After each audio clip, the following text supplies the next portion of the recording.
I was afraid that this tradition might just disappear without anybody even realizing it had been, you know. And so that's one of the reasons why I wanted to find quilts and find examples of different patterns and photograph them and get them out there so people could appreciate them. And so that was really one of my purposes, is to not let it change and go away before people had a chance to love it. I wrote the book and I put it up on a website just for information for people. And then in 2004, I got this email, and it said, "Hello, we live in the desert of Pakistan. My mother and her relatives make quilts. Can you help us sell them?" And so, number one, I was blown away because I'd been to some of those villages and they don't even have electricity or running water. I thought, I'm getting an email from somebody, some village that doesn't have electricity.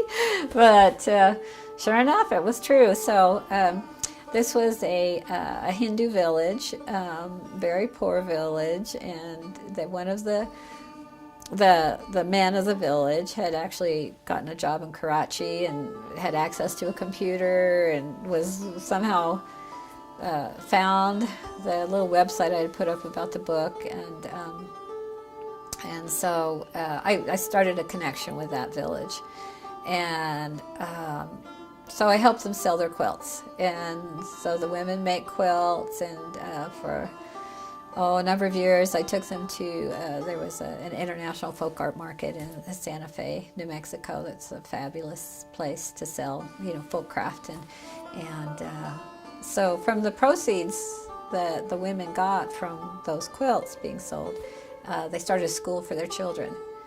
And this little village was pretty remote, so they didn't have a government teacher or anything like that. They just had to figure it out on their own. And so they got a teacher, they hired a teacher, and so we did that for 11 years, and so we were able to get a group of children from elementary school all the way to high school, and then hire a high school teacher. So it was great. It was great. I can't wait to see what those kids do. One time when I was at that folk art market, there was a man from India who came, and he also was making quilts from his village, from the India side. And we were just setting up, and I had never met him. I didn't know him, but he came running over to the booth and he said, "Is it you? Is it you?" I said, "Well, I guess if you're looking for me, it is me." And he said, "I use your book. I use your book in my quilt making." And he said, I want to thank you because our village, we forgot our patterns, our quilt patterns.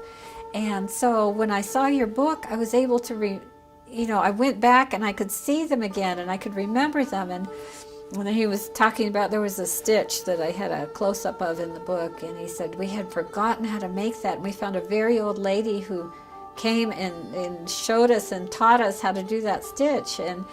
And so it was just, it was so heartwarming because here I was helping them remember their own culture, and they had moved and all that, and had kind of forgotten as things had gone on. And then the cutest thing was, though, he said, he called my book his Bible, and he said, this is a Hindu community, and he said, "I want you to know you are a goddess in our community." I said, "Nothing's better than that." A Hindu goddess, I like it.